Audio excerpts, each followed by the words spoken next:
in there? Huh? Yeah, I need to do something with this hair. But not today. I ain't gonna put that in the It's fine. Alright.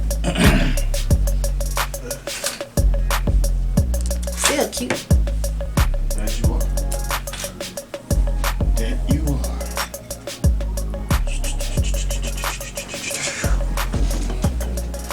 Let me get in here. Alright, here we go. You ready? Yeah. Why not? 1, 2, 3. All right. We are back, and this is the Finch House Show. I am Chico. This is my lovely wife, Erica. Hi, everybody. We're gonna do some reactions today because we have not done a reaction video yet. No. And we did promise we're gonna do a reaction video. But before we get in the reaction video, you had an interesting morning. Oh, yeah, I did have an interesting morning. That's why I'm trying to get myself together, you guys. Because this morning, me and my crew, my lovely ladies, we decided that we were going to hike up or walk up Stone Mountain here in Georgia. Which was very interesting because, you know, you think you're in like good shape. Because like the first half of the walk, I was like, oh, I got this. It's good. No problem. That second half, I thought I was gonna die. I got to the top because I left my girls because they were stopping. I understand, you know, they were resting and stuff. I was like, if I stop, I wasn't gonna be able to make it because it's a part where it has a railing like to help you like pull yourself up because of the incline on it. When I got to the top, the lady was like, "You're okay?" I was like, "No." I feel like I'm about to pee. Push it to the limit. You gotta push it to the limit. That let me know how out of shape I really am. Like I was doing a lot of walking last summer. Yeah. Like last spring and summer. During COVID, we would like me and my friend and my neighbors. A couple of us. You was doing about a mile a day, weren't you? It was something like that. Like we were walking around and we were doing it like almost like every day. It was a lot. Yeah, I think it was almost every day. Yeah. And then it was like, you know, of course school starts and then you get busy. We were still kind of doing it. But what always ruins it for me is the winter time. Yeah, like when it gets cold, I'm like done. I don't want to go outside. And I was doing the treadmill for a minute too. Yeah. I think I've been out. It hasn't been that long. We got a bike. We got a treadmill. We got a Stairmaster. We got all types of stuff. I don't know, you guys. To be honest with you, we just got dust on them. Yeah, pretty much right. Well, but they're getting dusted off now. So after today, after this morning, it was a beauty. Like once you get to the top, I mean, it's a beautiful view. Like it make you put some things in perspective. But I realized I need to get back out and get into shape and get it together because we plan on doing it again. Yeah, she said she gonna take all us, but you know. Yeah, I'm gonna try to take the family. I'm gonna laugh because this one right here. He says, you know, he's like so athletic and all this other kind of stuff. Under all this is an athletic body. I know it is. Yeah, but you got to get under all that first to get him out. So you know. So you know, we're going to see it. I know I'm gonna have to make sure I practice before I go again. But other than that, you know. But you did it. I did. You did. I did it. I did do it. Yeah. But then it took me like a couple hours of resting. She called me. She was on the ground. She don't even lay. She made sure everything's sanitized. She called me. She was on the ground like, Yeah. Yeah. I was. That was pretty bad. I'm gonna do better.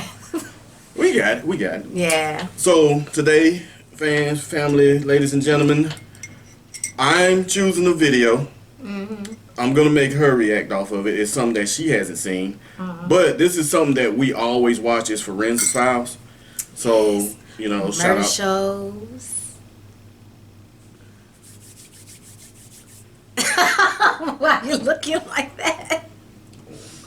Listen, y'all seen that, right? All right. So, but this one right here, let's see. Do you like, well, rather, crazy, unbelievable, or WTF?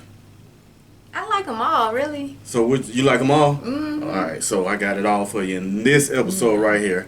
So what I'll do, I'll drop the link of the description in the bio or whatever. However, I can get it right in a second. I don't know. I'm being fuzzy. My brain's been fuzzy lately.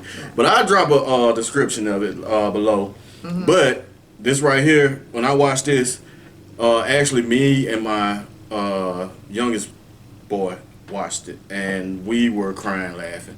I know this is something to dealing with somebody's death, but y'all just gotta watch it, man. So y'all gonna watch it with us, and you know, hopefully you'll react with us. But this is one of the ones you're like, WTF. Okay, all right. And just like interesting fact. So at nighttime when he's normally, because he likes the TV on and I don't like the TV on. I like it for I gotta have it on. Like I can't do it. I'd rather have it like without the TV off. I know some people don't like that to go to sleep, but I will tell him to put on like one of these shows, and it does help me go to sleep. So she goes to sleep off murder. So I'm not understanding that. I'm somehow or another. But see, I don't sleep at all because of that. I always sleep like this. Yes, he does. No, he doesn't. He's not the worst sleeper. Stop lying. I just put that on like you think I'm sleeping. No, I know because he snores. Yeah, that's horribly. You act like horribly. that. If I can get while he's catch editing, if he allows me, I have evidence. I will drop the sound of the snoring. I will not let you do it. Because it's horrible. Anyway, ain't nobody denying. We ain't going there. Whatever. All right, y'all. So, look, man, I'm telling you, sit down, watch this with us, man, and this is going to be, like I said, unbelievable, strange, and WTF, man. Here we go.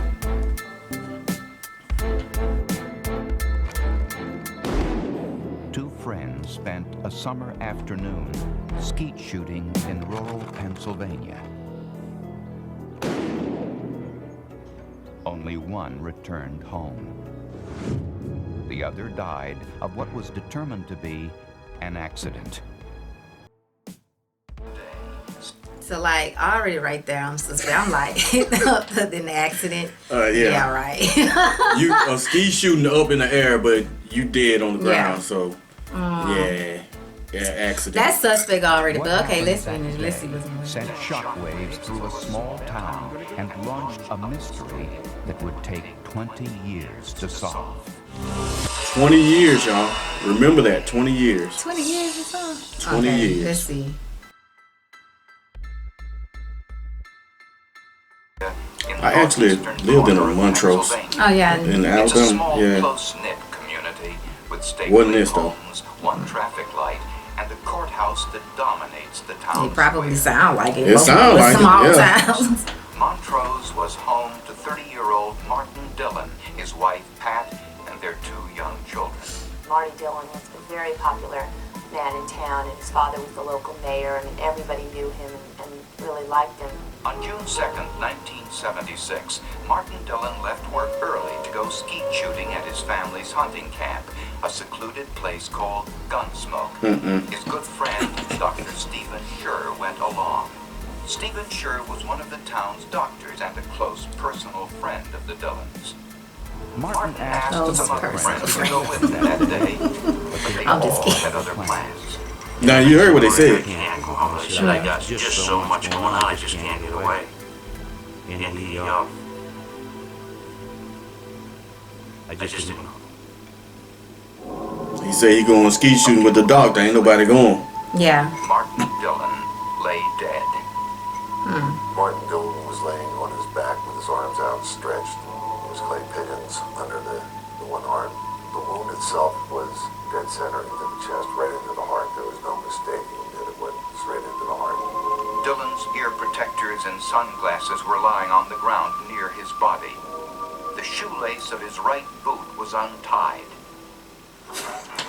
Dr. Scher told police that he and Dillon were headed towards the cabin when Dillon spotted a porcupine, grabbed Scher's loaded shotgun, and ran to shoot it.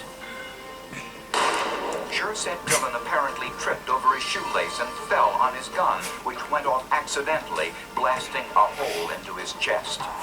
Look, it He fell on his gun, and his experienced shooter ran after a porcupine and fell on his gun. Listen, y'all. I'm not laughing.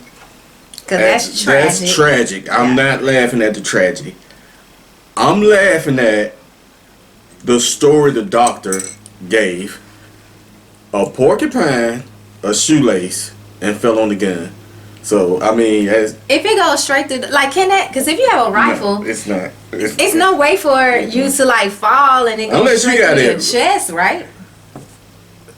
They said it went straight. They said it went straight through his heart. Yeah, you're gonna have to really it's got to be a really strange fall. Like the gun's got to be pointed this way, and your hands got to be on the trigger, and you got to fall forward. So I don't think there's ever been a recorded case that actually happened. Now there have been people that committed suicides with shotguns, but this right here is kind of, your arms ain't really long. But they're saying accidental. No, he tripped over his shoelace. Remember? Yeah. Okay. Sure attempted to perform CPR, then went next door to get a neighbor. Would you mind? He grabbed my gun, he ran into the... He smashed the shotgun against a tree in a fit of rage, saying the gun would never kill anyone again. I knew you didn't. This is not. I'm gonna stop. All right, I'm gonna stop. So he's saying that. Okay, so in the video, he smashes the gun against the tree because he's so angry about what has happened, and said it would never kill anyone again. That's basically like you destroy evidence. He destroyed the evidence. He destroyed the evidence. Okay, oh my God. Okay, let me finish watching this. And it took 20 years to solve. So. It took 20 years. People forgive me, but that's white privilege. Like, there's no possible way a black person can say, look, man, he fell on his gun. And you ain't going to jail for 100 years. So maybe it's changed now, but at that point in time, that's white privilege. I hate to say that, but that's white privilege. Well, let's finish watching. Let's see what we got going on. I got to dry my eyes. Photographs of the scene. Now this is when he was running from where? He said down the path. He ran up the path here after a porcupine. And I said, well, this doesn't make sense because his bootlaces are untied. He said, yeah, that's where he tripped over. I said, no, take another look. I said, the boot itself is tight to the leg. I said, if he had been running, that boot would have been wide open. And Zanin was concerned about another part of the story. Well, he said, he rolled him over, he tried to perform CPR. CPR? He says, the hole's right through his heart. I said, it's dead center in the chest. I says, he's a doctor. He doesn't know CPR. He's dead. Martin Dillon's body was taken to the county morgue in the basement of a funeral home in Montrose. On the death certificate, the coroner, who was a political appointee, ruled the manner of death an accident. Political appointee. Somebody dropped the ball. Took place in the same church Somebody where dropped the ball. Dillon was married. Dr. Scher was one of his pallbearers. For Martin Dillon's father, Larry, sadness was overshadowed by suspicion and doubt. He did not believe his only son's death was an accident. No. Who would? I mean, come on. Okay, let me reverse that. It's not white privilege. It's the doctor's privilege. You think so? Yeah, I mean, well, maybe it's he's the only doctor his reputation in the community or something like that. Yeah, he's the only doctor of the town. You really, who can really believe that? That's why it's so funny. Did. Like, I mean, they ruled it an accident by an appointed politician. All right, y'all, let's finish watching. Get a little bit more in. Oh boy. Martin Dillon, Dr. Stephen Scher, divorced his wife Anne. Some said it was the stress of the death of his best friend. Others said trouble had been brewing between Scher and his wife for some time. Either way, Stephen Scher moved from the small town of Montrose, Pennsylvania, and eventually settled in North Carolina. A year and a half later, Stephen Scher remarried his new wife, Pat Dillon. See, there you go right there. Now you telling me? Oh boy, it takes. Okay, 20 hold on. years. It took 20 years to solve this case. That's what I'm still kind of like focusing on. Oh my gosh. But listen to this. He divorces his wife. The doctor divorces his wife, moves to North Carolina, and a year later remarries to the widower of the man that was supposedly his best friend, Friends like that, you don't need enemies. who accidentally got shot while chasing a porcupine. A porcupine. A deadly porcupine. And you're telling me this took 20 years to solve? I gotta listen. Like, what was? Hold on. Why would you chase a porcupine anyway? I mean, I don't know. I mean, people eat, different meats and stuff. Do you eat porcupine? I mean, hold on. It's gonna be spicy. I guess. I guess. I don't know. Hard I don't going know. down. I don't know if you eat it or not. I don't know. I'm a country boy, so country city type / I don't. Have you ever had porcupine? No. No. To be honest with you, I've never seen a porcupine. Oh, yeah. I don't think I've seen one. Not in real life. No, Maybe no. at a museum. Maybe at like a Zoo? zoo, animal zoo or something. I don't know. Okay, let's I read. don't know. His best friend, Martin. Case solved. I don't know what these folks were doing. When Larry Dillon learned that his daughter-in-law and his 2 grandchildren were moving in with the only witness to his son's death, he grew increasingly suspicious. I would have He too. questioned the conclusions of his son's autopsy, which was done by a family doctor who was not trained in forensic medicine. So Larry Dillon went to visit Hold on. So not only that, but the autopsy was performed by somebody who was not even trained in forensics. Let's just get the referee. This from story is just like I'm so telling you, unbelievable. it's all together. And this is true. This is true. I mean, this is hard to believe that this was allowed. Like this. This will make a church lady cuss. I'm Yeah. telling you. I'm telling you, this is. At one point in time, I did fancy myself thinking about that I might, try to become like an FBI agent. You can still do it. As long as they don't run up on no mountain, No. you can catch them. Yeah, that's true. No, I changed my mind. But I mean, even I would have probably, been able to solve that case pretty A quickly. kid would have solved this that Yeah. day. Probably so. That day, I mean, you're chasing after what first? Don't nobody want to go shooting with the doc. He's so silly. Don't nobody want to go shooting with the doc. You ask all your friends, and everybody got something to do. That's a town with one street light, and everybody got something to do. You gotta go watch that street light You turn. gotta watch, make sure don't nobody at that street light. Gotta make sure that street light clean. Everybody.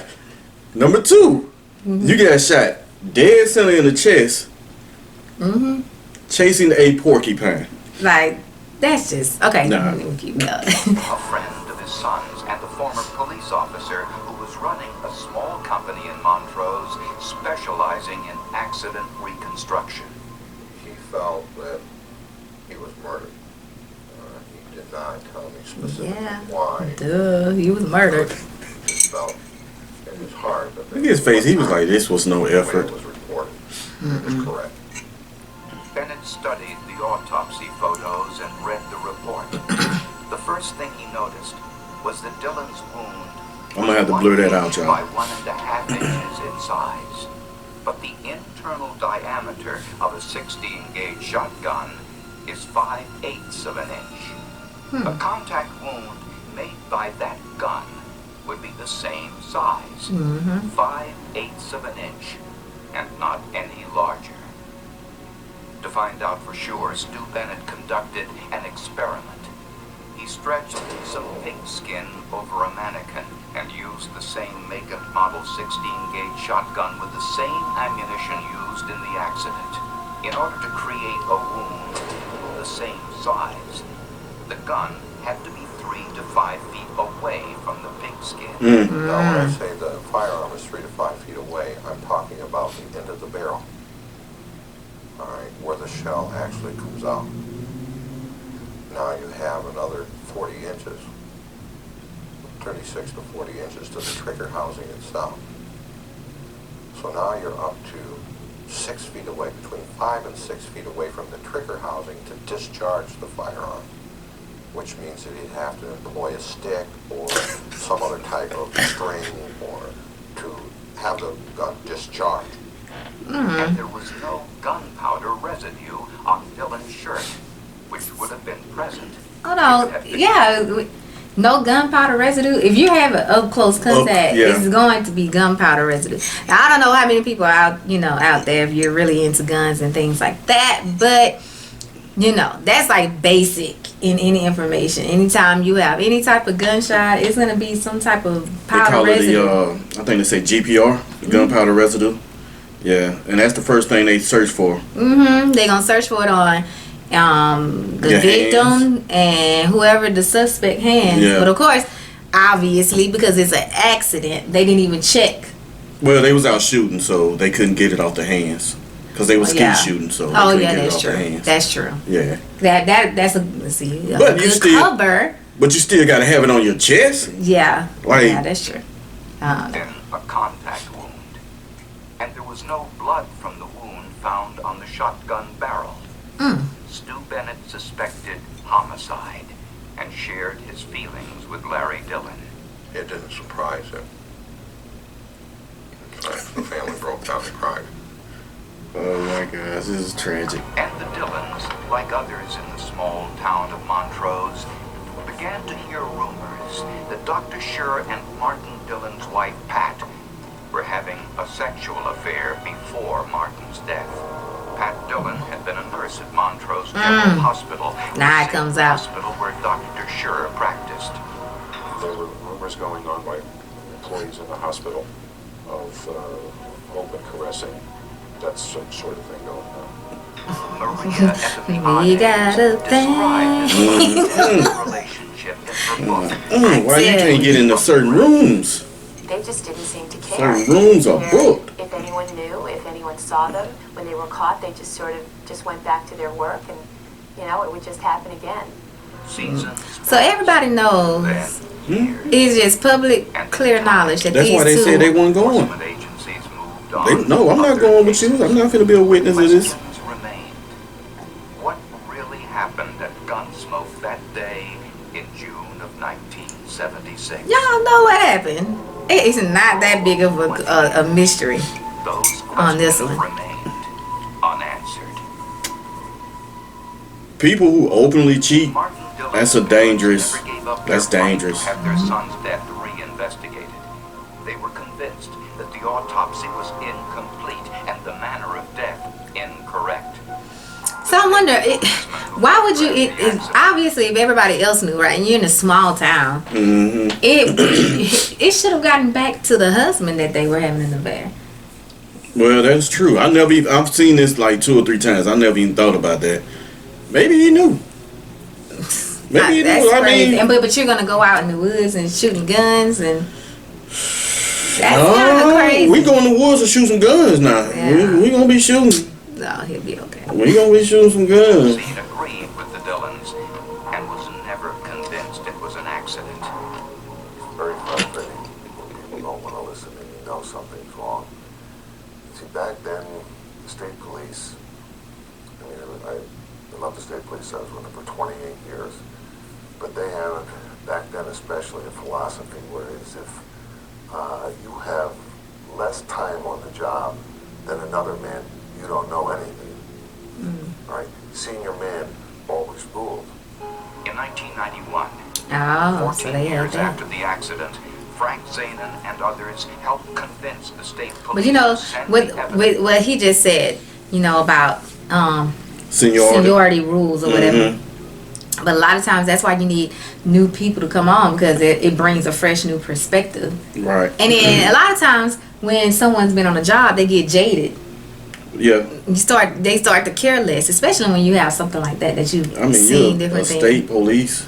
But it's a small town. Like, how many people get killed in this small town? Yeah, that's true. It's not like you in a big city where there's a lot of things. I think he knew. I think everybody knew. And I think just that him being like the top doctor, that they just looked the other way because he probably had so much money going in so many charities and stuff like that. Maybe. That they just looked the other way. To the FBI lab in Washington, D.C. And they also sent the evidence to this man, Herbert McDonald, an expert in blood spatter. The first thing he analyzed were the boots Dr. Scher was wearing on the day of the accident. Yeah, they should have had splatter on. Dr. Scher said he was 150 feet away from where Dillon tripped, fell, and... Hold on. I just realized something. I wasn't even paying attention. He put down his own gun and took the other man's gun to go run after the porcupine. That does not make sense. Make it make sense, y'all. Make it make sense. I just thought about that, like, just because they replaying, the beginning. He literally had a gun because he was using it to shoot his own skis. And he put his own gun down. This is what the man said, the doctor said. Yeah. The other guy put his gun down and grabbed his gun to go chase after the porcupine.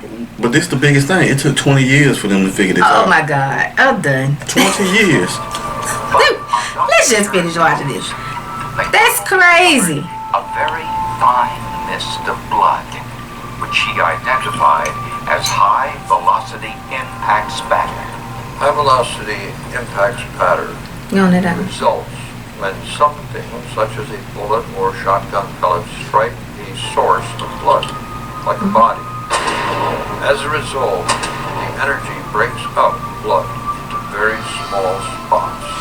The little droplets are almost atomized or vaporized. High-velocity impact spatter was also found on the side of the tree stump closest to Dillon's body and on the instep of Martin Dillon's left shoe.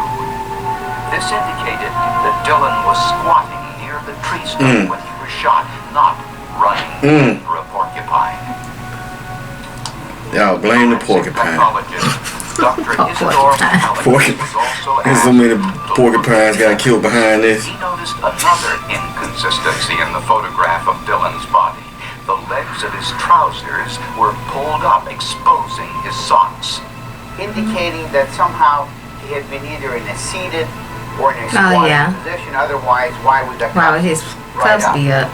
Dr. Mihalikis also noticed what is called scalloping on the edges of the gunshot wound, evidence that the shot pellets had started to spread as they traveled through the air before striking the skin. Scalloping does not occur around a contact wound. Once the Dillons heard of this new information, they filed a petition to exhume their son's body for a second autopsy. I don't blame him. Dr. Mihalikis A doctor. Autopsy. Dr. Mihalikis Not the high school rough.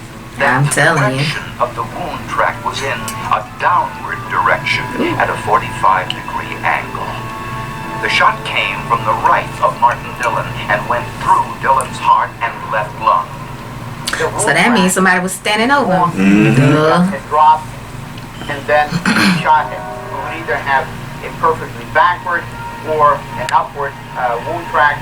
Here, this was a sharply downward and very angulated from right to left. The man sat down to tie his shoes. That's probably what it was. June 26, 1995, Martin Dillon's death was formally declared a homicide. So he probably bent down to tie his shoes, and that man was like, "Ooh, now let me make up this story." Pennsylvania to hold a news conference.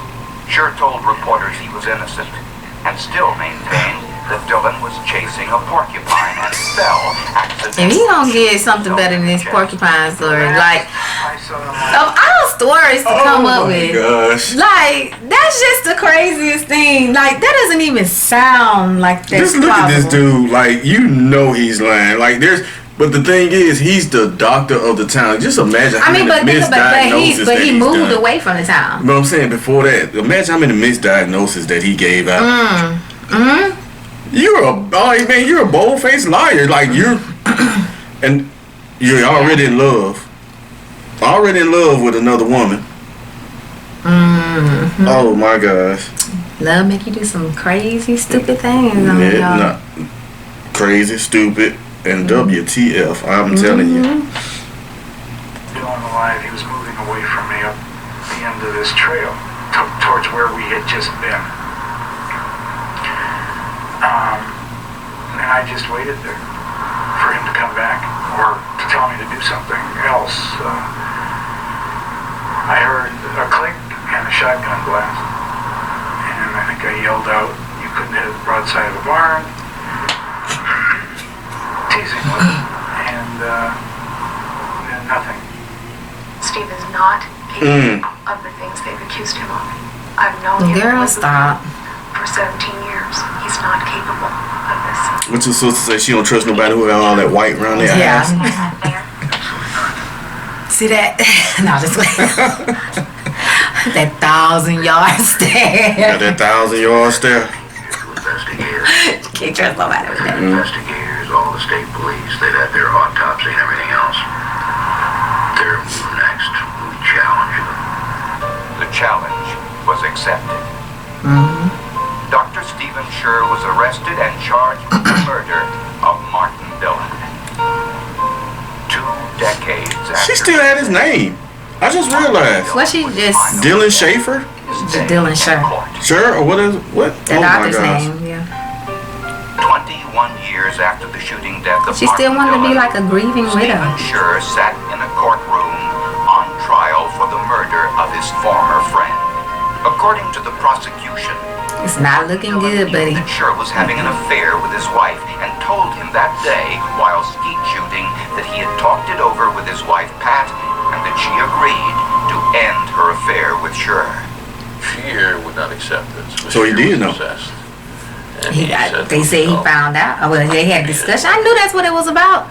You're not going ski shooting in the woods just for having fun with somebody that I'm sure you heard rumors. Like if everybody is saying they keep seeing them getting caught at the hospital and then they just keep going on like nothing happened and then they get caught again. You can't tell me that didn't get back to her husband. I'm gonna tell you right now, number one, messy people. Yeah. Messy people in a small town.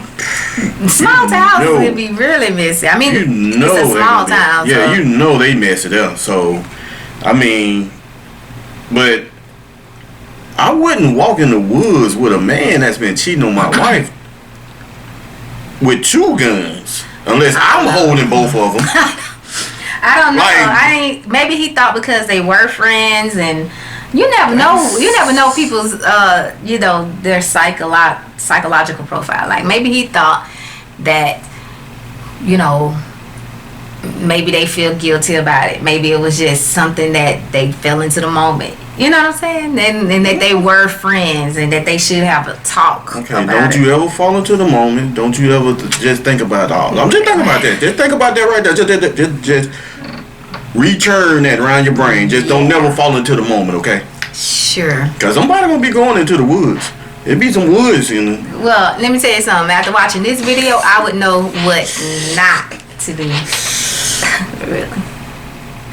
Okay.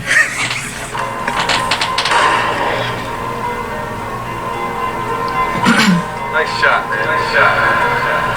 Yeah, I'm still got it. I wouldn't feel comfortable. While Martin Dillon was reloading the machine with clay pigeons, Stephen Schur placed special ammunition into his gun. Moved to within 5 feet and fired a single shot into the center of his chest. The whole other part about you smashing the gun against the tree, though. Downward angle directly into his. No, you're not gonna kill anybody else.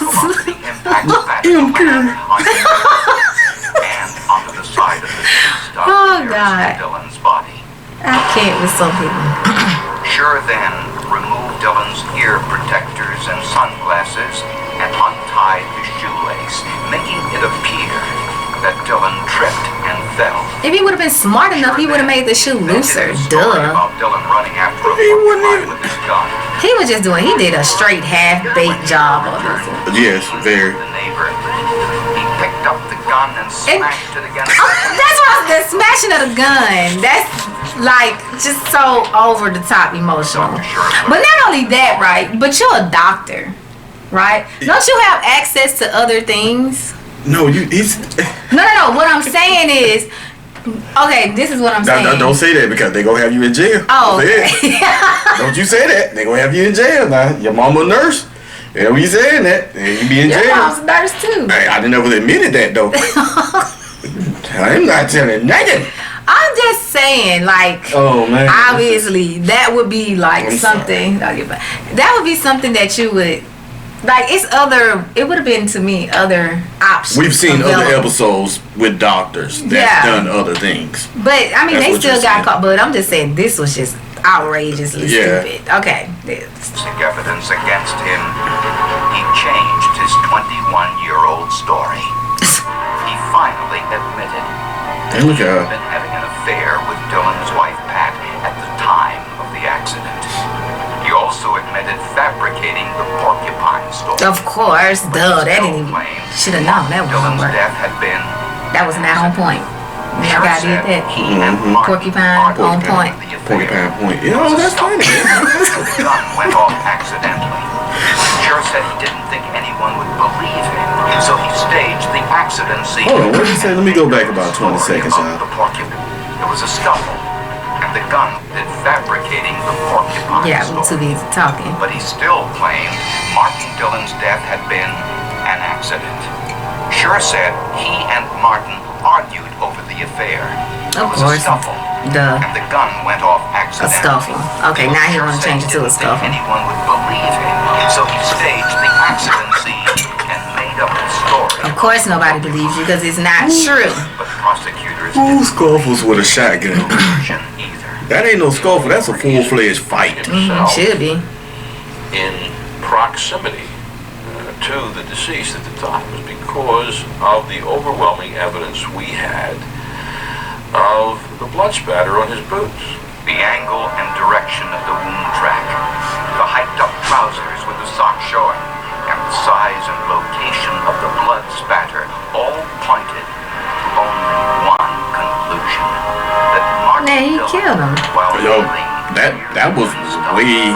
I just don't understand how it took that long for the obvious. Stephen sure wanted Pat Dillon all to himself.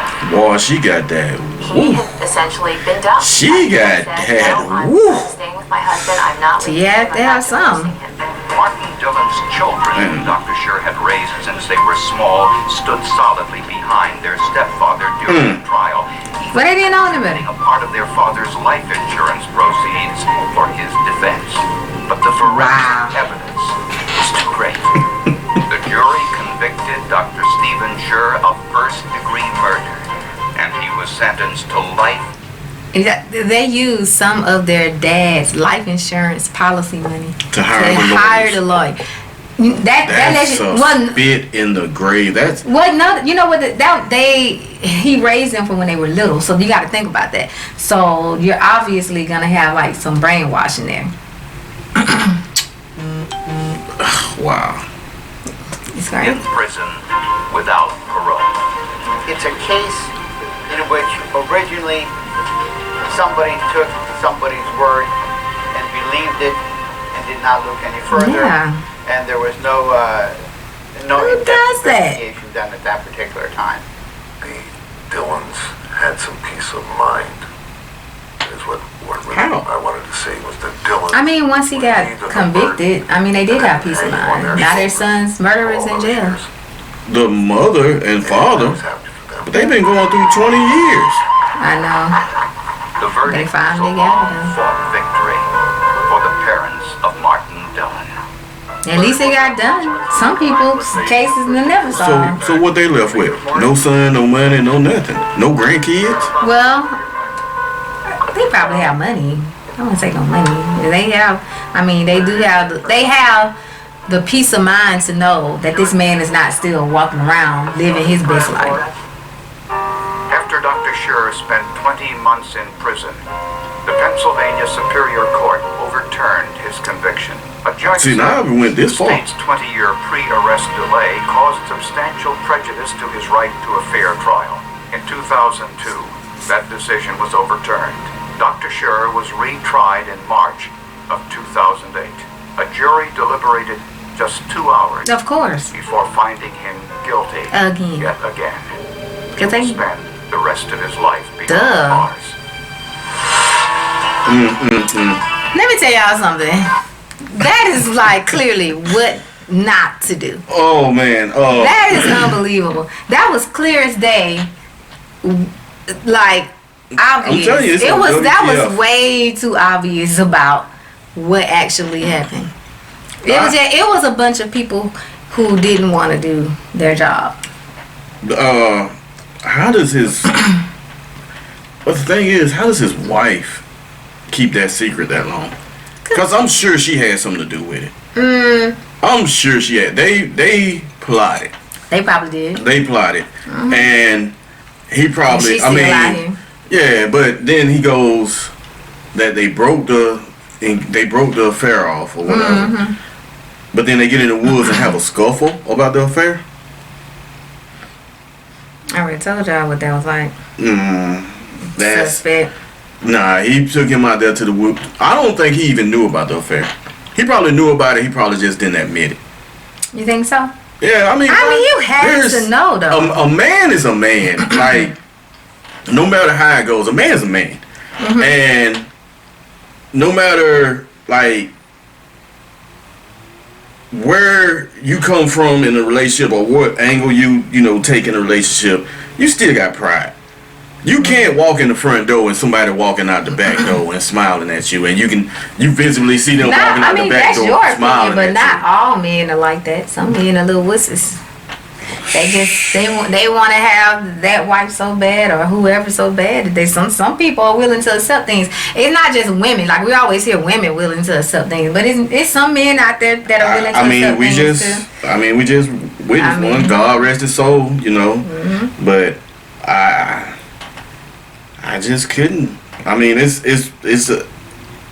and it possibly he wasn't happy about it. I mean, possibly he knew about it, and then he wanted to get him out in the woods, and they can have a man-to-man talking like, "Hey, bro, that's what I said, yeah. Yeah, you and my wife, man. You know what I'm saying? What's going on?" And he probably told him, being a doctor, and probably had his chest all big. Shut up, punk. Get over there and chase that porcupine. You know what I'm saying? Porcupine ain't never did that. For 21 years, that porcupine they've been searching for that porcupine. For 21 now that years. Porcupine can also rest. He can rest too. He can rest too. Yeah. Being convicted before he was ever given a fair trial. Found guilty before he was. Yeah. They stuck it to him. Oh Lord, that's hard. I get you. Porcupine stuck it to him. I mean, you had one earlier, so I can have one too. Yeah, man. That's true. I'll give you that one. Well, alright, you guys, that's it. Hope you guys enjoyed it. We're gonna do some more of these. Like I said, she gets to pick the next. She get to pick the next video. I'll see. We'll see. What are you gonna do? Oh yeah. Okay. All right. You got one? This one. I'm thinking. I'm not gonna tell you though. All right. Like, subscribe, share, give a thumbs up. We are Erica and Chico Finch from the Finch House Show. And once again, thanks you guys for joining us. And we hope you have a wonderful day. See y'all. Peace. Peace out.